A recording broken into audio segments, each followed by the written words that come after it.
Hi, I'm Steelfur Speaks. This is my new office. Haven't got any fab decorations up yet, but it is my new office. You know how it is when you're living with three housemates. Now you think, hey, that bedroom would pay more rent. Could take that room as an office. Stop working in my bedroom, and that's what we've done. So I now have a non-bedroom office, which I'm quite excited about. I can decorate some of the walls, though I do really like this green jungle aesthetic. It matches your love for Heart of Fienda, a little aesthetic. So, in this week's episode, as I say this, probably somewhere in Japan, so you don't have as much engagement from me on Twitter and in the comments as on a 3 week on pre-recording. And we're just here to talk about, Fab and how it's going. And I think in this episode of this podcast, I didn't really want to focus too much on any one specific issue, just a chat. Heavy Hitters has come out. The overall reception from myself and other people seems to be very positive. So, like, I mean, first you have this whole narrative where people really dislike Sealed, and then this set is an example of probably the best Sealed will ever be for Fab, right? You've got multiple pools that can handle multiple different heroes, got the ability to kind of, switch between maybe one or two different viable pools within the Sealed pool. You've got the fact that heroes like Kano are actually very kind of rewarding when it comes to softening the pool that you have, right? You've got all of these 5 power cards and suddenly you can't play them, but actually, you know, with KO you can, so it's kind of softens out the entire brute pool. And you've kind of seen in the Sealed, like I was just watching the stream from the Liverpool Sealed when I was recording this, and you can kind of see how KO is the default brute because he can take a mediocre brute pool and elevate it. And then if you don't have anything good for Warrior or for Guardian, you might just play KO as well, because he can turn a lot of yellows and blues into a functional deck in a way that no other hero has been able to so far, I would say, in Sealed, that makes him quite accessible for lots of people. Then, of course, we have Warrior. Warrior's being very, very strong in Sealed, and people seem to quite like it. The attack reactions are quite good. Kasai seems obviously to be the favored one because she has the ability to generate gold, free weapon attacks, better use of agility tokens because of the free weapon attacks, etc., etc. But there are some reasons to play Victor that Olympia that people seem to quite like. There's the fact that the gold tokens get you that increase, the ability to filter blues out of your hand, have floating resources, late game, pitching a yellow to swing the weapons, pitching a blue to draw gold, attacking with one resource floating. That's a huge thing for warriors, and obviously Olympia generating more gold makes that possible on more turns. Then, of course, we have and also these specializations. If you get one of the Olympia specializations, that is a big signal to go Olympia. But otherwise, there's not really much reason, and for that reason, Kasai seems to be the most represented. Then we have like the Guardians, and I feel like Guardian is in a bit of a weird place in Sealed.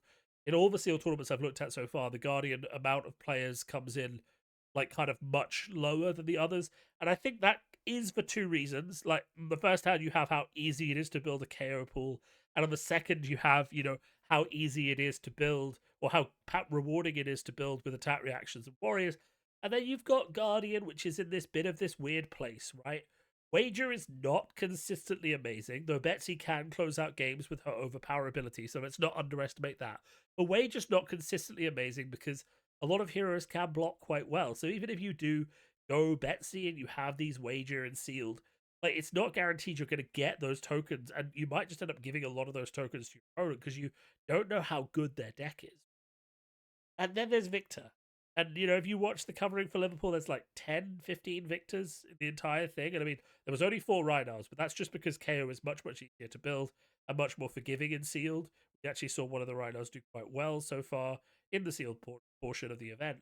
So, not to say that I think Rhino is probably the better brute. KO is the easier brute, especially with a lot of Sealed pool variants. But in Guardian, it's like you have the wager card, so you're playing Betsy to give you the option to close out the game. Victor is only good if he can win clashes and generate gold. It means having test of strength or having clashes. And to be honest, with all the KOs showing up, there's no real point to play Clash focused Guardian, right? So that's kind of what's happening with that dynamic, is that if everyone is going KO, there's no point playing Victor because you're not trying to Clash that much. The best decks you're going to play are probably going to beat you on the Clash anyway. So it kind of gives you a roadmap for what you should be playing, which is if you've got a good Guardian pool, play Etsy. If you've got a good Brute pool, and if it's perfect and it has tons of 6, play Rhinar. And if you don't have that many 6+ cards without KO, then play KO. And then on the Warrior side of things, it's kind of just, do you have cards that make it worth playing Olympia? That's kind of the takeaway for all this sealed. It does feel like a good format. It does feel like Brute is slightly more powerful than everything else. But I do believe that like good Kasai and Warrior decks make it more balanced. And I wish, like, I think if it was just slightly more Warrior favored, that would give Guardians more breathing room. I feel like the Guardian Brute matchup isn't as good, especially with Clash being a focus for Guardian and not being something they can against Brute. Guardian feels like it's better against Warriors. Warriors feel like they're better against Brute, and for that reason, when everyone bandwagons onto KO, the Warriors also climb up in terms of reputation. On constructed side of things, heavy hitters, I have to eat my words. It's having a much larger constructed impact than I originally thought. We've seen Victor winning in Blitz and doing all right in C. We've seen KO starting to rise up the ranks in DC and doing quite well, winning a tournament too.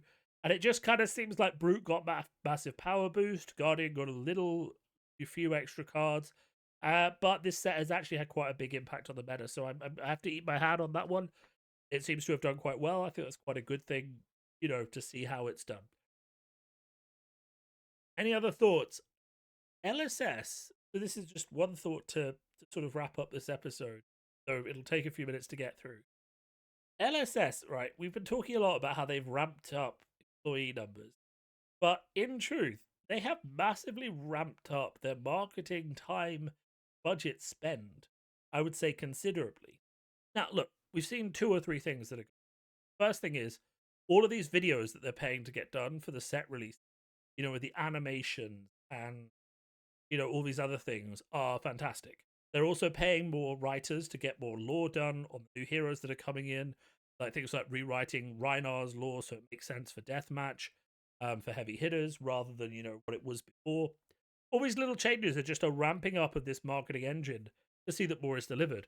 We're also seeing a lot more like interviews, James White, and sort of like big publications, and a lot more interviews with people like Carol and Brian Gottlieb, especially with other like channels, things like that as well, especially in the Fab community, the broader Fab. So they've clearly decided to up the amount of time they're spending and budget they're spending on marketing, and doing all these things, which is a really good sign. And coupled with that, it's just a lot of like sensible initiatives. Like, don't just run a preview season, but they run a preview season and also do a competition for all of the content creators to see who does the best video, and the person who does gets a prize and everyone else gets something else for their work, right? That's really good. Like, they haven't done that before. And it's just really good to inspire a bit of healthy competition. And you've seen the quality of videos that came out of that competition. We had Lego Rhinar, we had a lot of animation that we've not seen before. We had a lot of like sort of setup and cosplay and all this kind of. So it did work quite well. I mean, that Lego Rhinar video in itself is well worth like someone paying to have it made. So if all they had to do was run a competition to get it, like a win to me. So that's kind of like 2 things that were going on. I mean, I just feel like there's been an up in terms of spend and engagement on the marketing side. We've kind of transitioned from a let people do whatever they want, heroes will speak for themselves through their art, into an animated, more modern, more engaged. It's not just Brian Gottlieb being let off the leash on Twitter, to say whatever he wants and respond to people, because he enjoys calling out people's hot takes. But it is also just like a fully coordinated increase in marketing effort and spend, which I feel like we can all share and and that coupled with like just the massive increase in events here, and I think it's important to understand we are back at 2 Pro Tours. We are back at like tons of callings, tons of battle hardens. Like the huge increase in events coupled with marketing spend and all the stuff we've had recently about Fabs, like financial success and things like that, really just like kind of illustrates an upward trajectory. And in my recent video that I did on like Fab finance and stuff like that, you can see that from when I was tracking it before, the average growth of the game was about 15% per year. And LSS is now saying that their average growth of the game is 30% per year. We both used the same statistics, which was number of players registered on Gem within a certain period, right? Um, and I think they used annual and I used stages, but I annualed it out in the end. And that is a good increase. Go from 15 to 30% is a very solid increase. And then with the fact that Japan is coming in May, there's a lot to look forward to this year in terms of LSS. Budget for marketing, more budget, more. Going to be pretty damn exciting. I'm super excited for it, and I really can't wait to see what happens.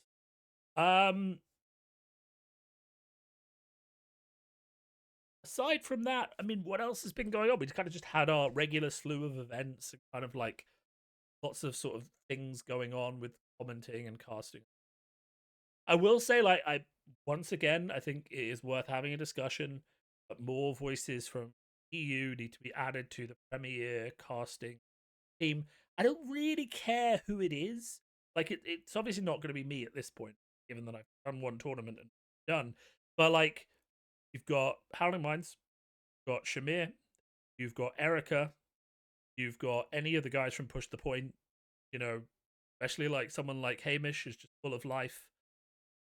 Or Trip, who has like a really sarcastic wit, and Simon's good. Sorry, Simon is good too. I like Simon as well, but you know, I think depending on what you're looking for, there's a person from Push the Point you could grab that would fit that niche, right? You know, you've got those guys, and obviously you've got the Romain from France and other people that have already done some sort of stuff. But I feel like every time we have one of these celebrational or the Pro Tour or something like that, I am regularly frustrated. I know it's not just me. So I go on Discords, my UK Discord, other Discords. I go, I'm chatting with the UK guys on Twitter. There is still constant commentary that there is a lack of representation from European or UK faces on the coverage of these large events. And I think time and time again, whether it's Push the Point doing 2 callings now, having just done Liverpool and having done Birmingham last year, whether it's Scott from Howling Minds and Shamir, who regularly step up and cast, less high tier events like Battle Hardens and stuff like that, nationals and things, and really have like a fantastic dynamic. And I would say, not only fantastic game knowledge, but also like fantastic. I was really enjoying. I was watching their coverage of one of the games from the Battle Hard that Mansad recorded last week. I think it was a game with Yuki on camera, and Scott is just dropping these lines, and I'm like, that is a line that gets me hooked back into the game, right? Just as someone who's watching it, just listening.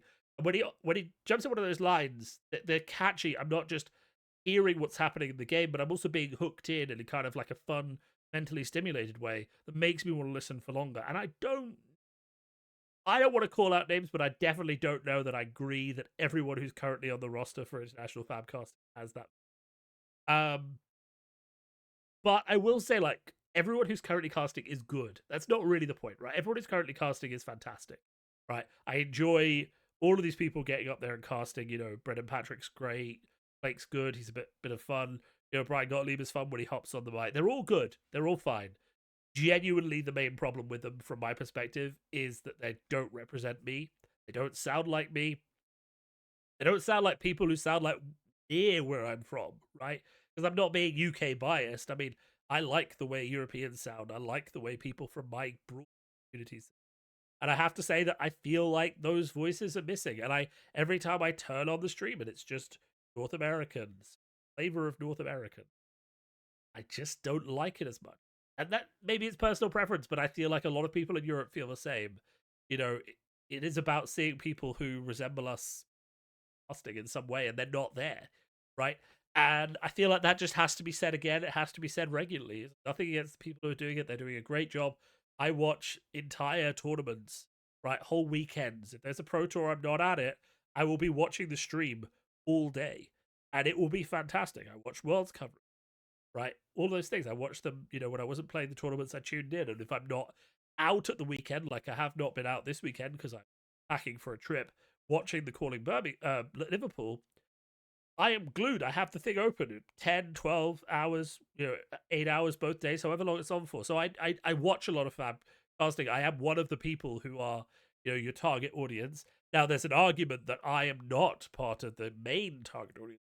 Main target audience is people who aren't as invested in Fab, who need the stream to get possibly engaged with Fab, and that's like casting as marketing rather than casting as audience engagement, right? But there's still plenty of room, I would say, for more diverse voices. And I think that we have, the people in the US, sorry, people in the EU and the UK have demonstrated now, multiple levels and multiple occasions, that they are worthy and valid of a space on the international casting scene. And I don't think any of them would be out of place as well. So, my optimism says that when the Pro Tour comes back to Europe in um, July for Amsterdam, that the casting roster is maybe one or, maybe half of the old favorites from North America, and maybe it's half of a more European flavor. And those two will mix together, and we'll see how more international things are. And you never know, you might find some of those people so amusing you want to take them to America and vice versa. But I feel like there are people who have just earned right to be given a chance, and I feel like more. That's a bugbear I've been beating up for a while. Like, and I know some people agree with me. I know a lot of people don't, but I definitely feel it is it's a position I've held for a while, because I do still feel that it's true. And it does keep getting hammered home. Like, watching the coverage of the Celebrational, which was a great event, but I just thought it would have been better. I just 100% put like Shamir out there on a plane, put him in a casting booth, and see what the man says. I mean, he is a character and a half. He knows the game inside out. You will 100% have a fantastic. And I feel like there's just more room there for broader voices, and I want to end on that. So this is a short episode. I'm traveling. I want to make you happy. I want to make the YouTube algorithm happy. If you like this discussion, if you agree with me, if you disagree with me, send a comment and a like and a subscribe below, and we'll keep on rolling. I'll be back soon with the usual level of commentary. Also, if you've liked any of the big projects that I've been doing recently, like the new player stuff, or my history video, which should be out by now, unless it's been delayed. Do just let me know. I'd love to do more of that stuff, but I need ideas for that kind of stuff. It's like, it doesn't just fall out of a tree when you can't just have a constant track of those in Fab. There's only a certain amount of stuff. Anyway, have a good one. I will speak to you all very, very soon.